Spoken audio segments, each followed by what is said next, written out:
आप सभी लोगों को मेरा नमस्कार। और आज का पहला प्रश्न है, ब्लूटूथ किसका उदाहरण है? ऑप्शन हैं PAN, LAN, MAN, WAN।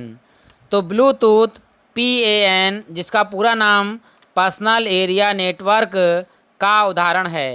यह एक वायरलेस तकनीक मानक है जिसके द्वारा छोटे वेवलेंथ की रेडियो तरंगों का प्रयोग कर कम दूरी लगभग 100 मीटर तक के लिए डाटा का आदान प्रदान संभव बनाया जा सकता है। इसलिए इसका option number A PAN correct है। अगला प्रश्न है, उस तर्क की पहचान करें जिसमें ज्ञात से अज्ञात तक का गमन शामिल है।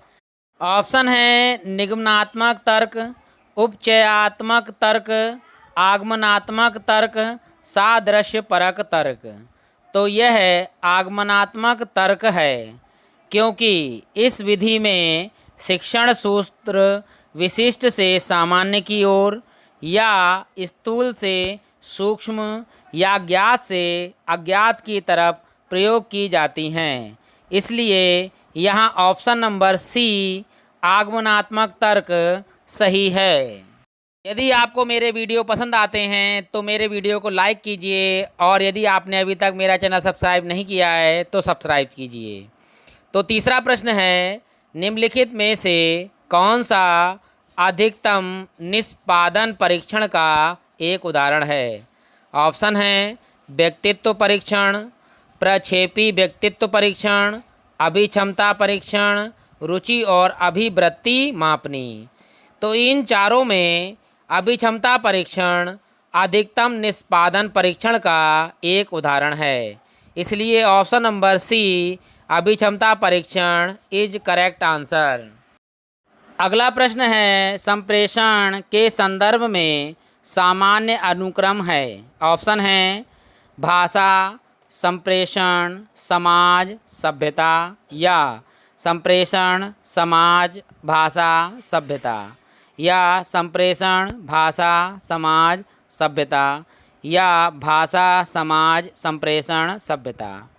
तो संप्रेषण का अर्थ परस्पर सूचनाओं तथा विचारों का आदान प्रदान करने से है। संप्रेषण के संदर्भ में सामान्य अनुक्रम इस प्रकार है, यानी सबसे पहले आएगा संप्रेषण।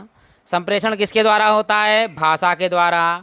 भाषा कहाँ जाती है? समाज में। और समाज से क्या बनती है? सभ्यता। तो ऑप्शन नंबर सी संप्रेषण, भाषा, समाज, सभ्यता इज करेक्ट आंसर। अगला प्रश्न है, संप्रेषण प्रक्रिया को तब पूर्ण माना जा सकता है जब।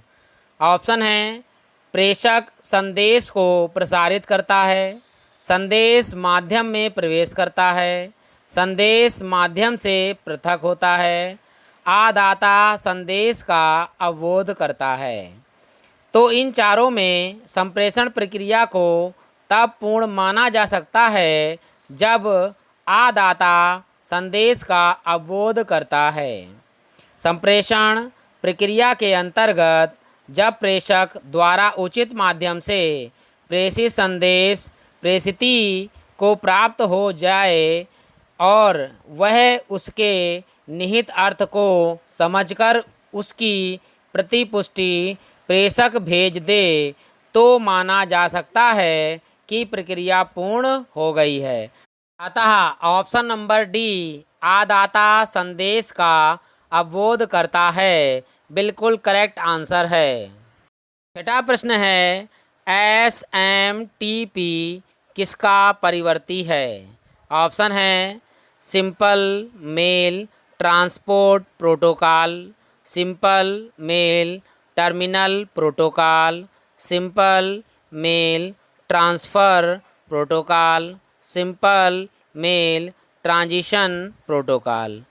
तो SMTP का पूरा नाम सिंपल मेल ट्रांसफ़र प्रोटोकॉल है। इस प्रोटोकॉल का उपयोग इंटरनेट पर ईमेल भेजने और प्राप्त करने के लिए किया जाता है। अर्थात option number C simple mail transfer protocol is a correct answer. 7वां प्रश्न है, किसी कंप्यूटर की मुख्य स्मृति में 960 के बाइट्स है। इस स्मृति में निहित बाइट की सही संख्या क्या है? ऑप्शन है 960 गुणे 8, 960 गुणे 1000, 960 गुणे 1024, 960 गुणे 1024 गुणे 1024। तो हम जानते हैं कि 1 किलोबाइट्स में 1024 बाइट्स होते हैं। तो 960 किलोबाइट्स इक्वल टू 960 गुणे 1024 बाइट्स। तो इसमें ऑप्शन नंबर सी 960 गुणे 1024 इज अ करेक्ट आंसर। अगला प्रश्न है, एक अध्यापक विद्यार्थियों के अधिगम की कठिनाइयों को ज्ञात करना चाहता है। निम्नलिखित में से किस परीक्षण का उपयोग किया जा सकता है? ऑप्शन है संकलनात्मक परीक्षण, निर्माणात्मक परीक्षण, निष्पादन परीक्षण, नैदानिक परीक्षण। तो नैदानिक परीक्षण का उपयोग करके एक अध्यापक विद्यार्थियों के अधिगम की कठिनाइयों को ज्ञात करना चाहता है। नैदानिक परीक्षण द्वारा शिक्षक को उन विद्यार्थियों का पता लगाना होता है जो किसी विषय को सीखने में कठिनाई अनुभव करते हैं। इसलिए ऑप्शन नंबर डी नैदानिक परीक्षण बिल्कुल सही है। 9वां प्रश्न है, विद्यार्थी केंद्रित कक्षा का प्रयोजन है।